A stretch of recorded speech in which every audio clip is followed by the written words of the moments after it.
नमस्कार दोस्तों, आप सभी का स्वागत है। दुनिया का एक सवाल जिसका सटीक जवाब किसी के पास नहीं है, और वह सवाल है कि इंसान की मौत के बाद क्या होता है। इसी सवाल के साथ जुड़े हैं कई और सवाल।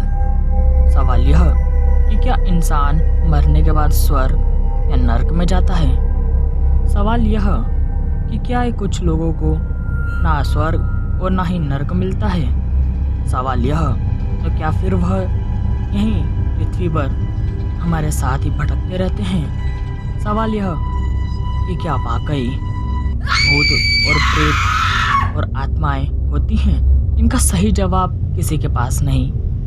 कुछ लोग कहते हैं कि यह होते हैं। अगर यह सही है तो क्यों आज तक इनका अस्तित्व स्वीकारा नहीं गया। कुछ लोग कहते हैं कि यह नहीं होते, और अगर यह सही है तो क्यों हम में से कुछ लोगों को इनका आभास होता है। हमने ऐसी कई सारी कहानियाँ सुनी हैं जिनमें भूत और प्रेतों से जुड़ी सच्ची घटनाएं होती हैं। आज हम भी इस वीडियो में आपको बताएंगे एक ऐसी ही रहस्यमयी और डरावनी जगह के बारे में, जिसके बारे में जानने के बाद आपके होश उड़ जाएंगे। एक ऐसी बारात के बारे में हम आपको बताएंगे जिसके बारे में यह कहा जाता है कि वह भूतिया है। तो वीडियो के अंत तक बने रहिए हमारे साथ। लेकिन उससे पहले अगर अभी तक आपने हमारे चैनल को सब्सक्राइब नहीं किया है तो इसे ज़रूर सब्सक्राइब करें और नोटिफिकेशन बेल को ऑन करें, क्योंकि हम ऐसे ही मज़ेदार वीडियोस आपके लिए लाते रहेंगे।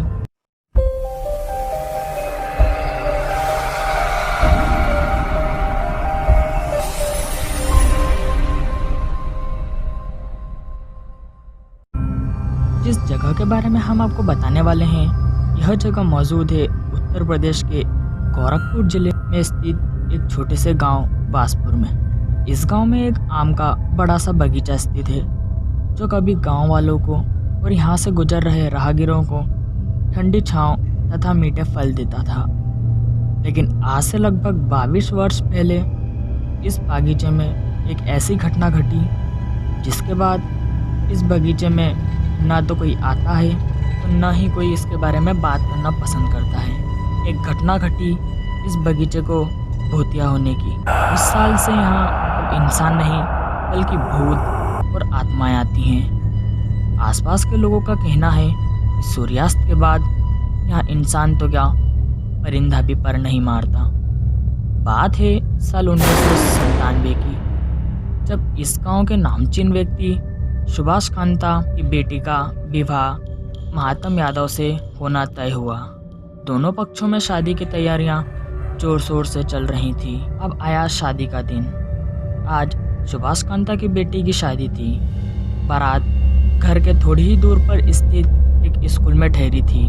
थोड़ी देर बाद बारात को वहां से घर पहुंचना था। उस समय गांव में यातायात की अच्छी व्यवस्था नहीं हुआ करती थी, इसलिए बारात के साथ आए लोगों को ट्रैक्टर ट्रॉली में बैठाकर बारात रवाना हुई और बारात को गांव के उस बाग की तरफ जा रहे कच्चे रास्ते से ले जाया जाने लगा। और बारात उस रास्ते से बाग में मौजूद एक तालाब के समीप कच्ची सड़क पर पहुंची। लेकिन तभी कुछ ऐसा घटा जिसकी किसी ने कल्पना भी नहीं की थी। बारातियों से भरी वह ट्रॉली के पहिए तालाब के समीप गीली मिट्टी में धंस गए और वह ट्रॉली उस तालाब में पलट गई। इस घटना में ट्रॉली में बैठे अधिकांश लोग मारे गए और थोड़ी ही देर में हर्षोल्लास का माहौल मातम में तब्दील हो गया। इस दुखद घटना में 14 लोग मारे गए। मातम की उस काली रात में वह शादी तो हो गई, लेकिन डोली के साथ कई अर्थियां भी वापस गईं। उन अर्थियों में मृतकों के शरीर तो गए, लेकिन आत्माएं वहीं उस बाग में रह गई। और इस बात का गांव वालों को तब पता चला जब गांव के लोगों को कहीं दूर से बैंड बाजों और लोगों के हर्षोल्लास की आवाज़ें आने लगी। गांव वालों को लगा कि यह किसी के यहाँ शादी हो रही उसकी आवाज़ है। लेकिन वहाँ पर मौजूद पंडित ने बताया कि हिंदू पत्रिका के अनुसार सितंबर माह में कोई शादी नहीं होती। तो आखिर यह आवाज़ें कहाँ से आ रही थी। इन आवाज़ों का रहस्य जानने के लिए एक व्यक्ति उन आवाज़ों की दिशा में जाने लगा।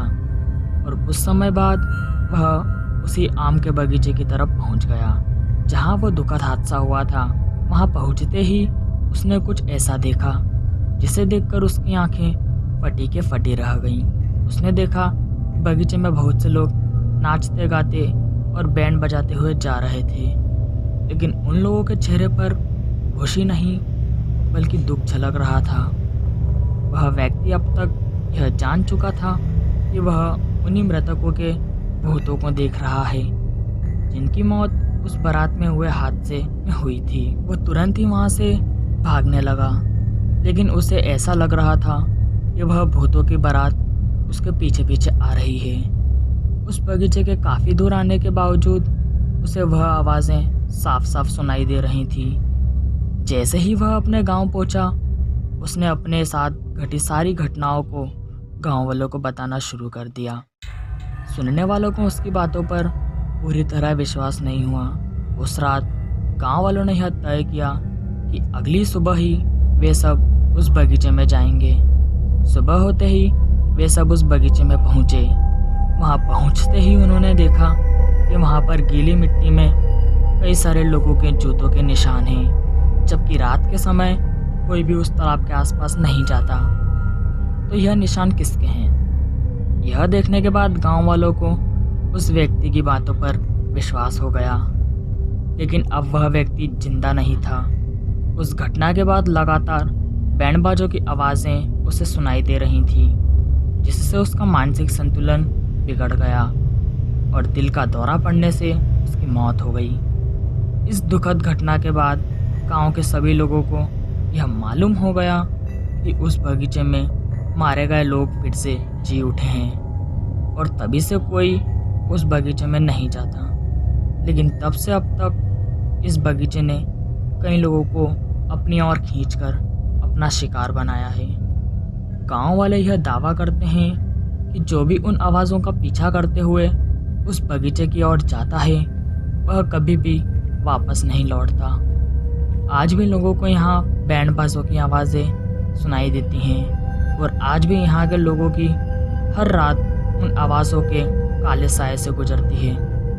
आप भूत प्रेत के बारे में क्या सोचते हैं, हमें कमेंट करके ज़रूर बताएं। और अगर आपको यह वीडियो पसंद आया हो तो इसे लाइक और शेयर ज़रूर करें। अपना ढेर सारा ध्यान रखें और सुरक्षित रहें।